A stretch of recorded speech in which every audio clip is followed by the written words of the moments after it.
warahmatullahi wabarakatuh. Di video pembelajaran IPS kelas 7 kali ini kita akan bahas letak dan luas negara kita, yaitu negara Indonesia. Kalian tinggal di negara Indonesia yang merupakan negara kepulauan. Terdapat 5 pulau besar yang ada di Indonesia, yaitu Kalimantan, Sulawesi, Papua, Jawa, dan Sumatera. Indonesia adalah negara yang terletak di kawasan Asia Tenggara dengan luas daratannya 1.922.570 km persegi dan luas perairannya 3.257.483 km persegi. Indonesia memiliki luas perairan hampir 3 kali lebih besar daripada luas daratannya. Hal ini yang menyebabkan Indonesia merupakan salah satu negara yang memiliki kekayaan hayati laut terbesar di dunia. Nah, adapun yang akan kita bahas selanjutnya, pertama ada letak astronomis. Letak astronomis adalah letak suatu tempat yang dibaca melalui hubungan antara posisi garis lintang dan garis bujur. Hubungan antara garis lintang dan garis bujur ini akan membentuk hubungan titik koordinat. Secara astronomis, Indonesia terletak pada 6 derajat lintang utara sampai 11 derajat lintang selatan dan antara 95 derajat bujur timur sampai 141 derajat bujur timur. Berdasarkan letak astronomis Indonesia ini, Indonesia dilalui oleh garis ekuator, yaitu garis hayal pada peta atau globe yang membagi bumi menjadi 2 bagian yang sama besar. Garis ekuator atau garis khatulistiwa terletak di garis lintang 0 derajat. Negara yang dilewati garis ekuator memiliki musim tropis, yaitu negara yang hanya memiliki 2 macam musim, yaitu musim hujan dan musim kemarau. 1. Garis lintang dan garis bujur. Garis lintang merupakan garis hayal pada peta atau globe yang sejajar dengan khatulistiwa.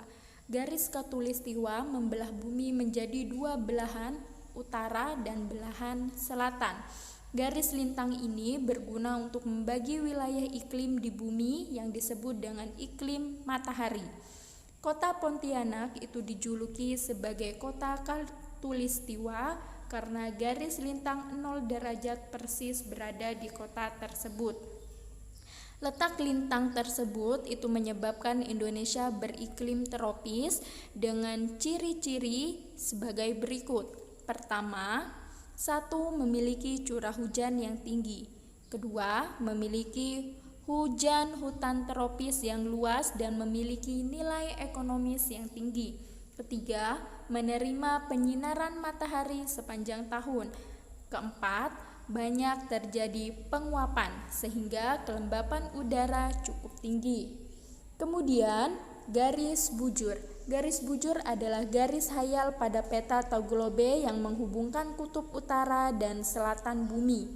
Bumi dibagi menjadi 180 derajat garis bujur timur atau BT dan 180 derajat garis bujur barat atau BB. Perhitungan garis bujur 0 derajat dimulai dari kota Greenwich yang dekat dengan kota London. Letak bujur tersebut membagi wilayah Indonesia ke dalam 3 daerah waktu. Pertama ada waktu Indonesia bagian barat dengan patokan garis bujur 105 derajat bujur timur yang meliputi Sumatera, Jawa, Kalimantan Barat, dan Kalimantan Tengah. Kemudian yang kedua, waktu Indonesia Tengah atau WITA dengan patokan garis bujur 120 derajat bujur timur yang meliputi Kalimantan Selatan, Kalimantan Timur, Bali, NTT, NTB, Sulawesi, dan pulau-pulau kecil di sekitarnya.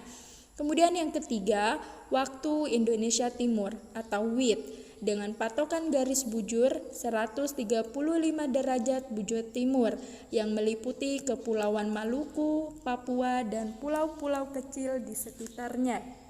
Selanjutnya kita akan bahas Letak geografis. Letak geografis adalah letak suatu tempat dilihat dari kenyataannya di muka bumi atau letak suatu tempat dalam kaitannya dengan daerah lain di sekitarnya. Secara geografis, Indonesia terletak di antara benua Asia dan benua Australia, serta di antara dua samudera yaitu Samudera Hindia dan Samudera Pasifik. Letak geografis Indonesia yang demikian menempatkan Indonesia di posisi silang. Akibatnya Indonesia berada di jalur transportasi perdagangan yang ramai. Dampak dari sisi silang tersebut menyebabkan Indonesia kaya akan keragaman budaya dan suku bangsa. Ada beberapa keuntungan yang diperoleh berdasarkan letak geografis Indonesia, yaitu Indonesia terletak di antara dua benua dan dua samudera yang memungkinkan menjadi persimpangan lalu lintas dunia, baik lalu lintas udara maupun laut. Kemudian, Indonesia sebagai titik persilangan kegiatan perekonomian dunia antara perdagangan negara-negara industri dan negara-negara yang sedang berkembang. Misalnya, antara Jepang, Korea, serta Tiongkok dan negara-negara di Asia, Afrika, serta Eropa. Letak geografi ini juga menjelaskan mengenai batas negara Indonesia dengan negara lain. Batas-batas negara Indonesia diantaranya, pertama, batas sebelah utara. Negara Indonesia berbatasan dengan negara Malaysia, Singapura, Filipina, dan Laut Tiongkok Selatan.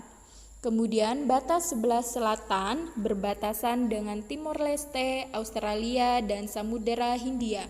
Kemudian batas sebelah barat berbatasan dengan Samudera Hindia. Kemudian batas sebelah timur berbatasan dengan Papua Nugini dan Samudera Pasifik.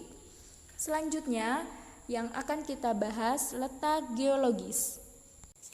Letak geologis adalah lokasi suatu wilayah yang ada pada bumi berdasarkan susunan batuan yang ada pada suatu wilayah.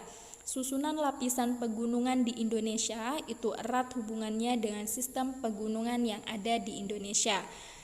Di Indonesia, bagian barat dilalui oleh deretan pegunungan muda Mediterania, merupakan bagian dari rangkaian pegunungan Himalaya dengan sifat batuan basah. Sedangkan daerah Indonesia bagian tengah dan timur merupakan deretan pegunungan Sirkum Pasifik dengan sifat batuan yang asam. Indonesia merupakan bagian dari dua buah rangkaian pegunungan besar di dunia, yaitu rangkaian pegunungan Mediterania dan Sirkum Pasifik. Indonesia terletak pada pertemuan lempeng Litosfer, yaitu lempeng Indo-Australia, lempeng Eurasia, dan lempeng Pasifik. Indonesia terletak pada 3 daerah dangkalan, yaitu dangkalan Sunda, dangkalan Sahul, dan daerah laut pertengahan Australia Asiatis. Selain memiliki beberapa keuntungan posisi geologis, Indonesia juga memiliki dampak-dampak sebagai berikut. Pertama, Kepulauan Indonesia memiliki banyak gunung api yang aktif. Kedua, laut di bagian Indonesia Barat dan Indonesia Timur dangkal. Di Indonesia Tengah lautnya dalam. Ketiga, Indonesia menyimpan banyak barang tambang mineral. Keempat, wilayah Indonesia termasuk daerah yang labil dan sering mengalami gempa bumi tektonik dan vulkanik. Kelima, pegunungan di Indonesia merupakan rangkaian pegunungan muda Sirkum Mediterania dan Sirkum Pasifik. Selanjutnya, ada tugas yang harus kalian kerjakan yang sudah tertera di layar.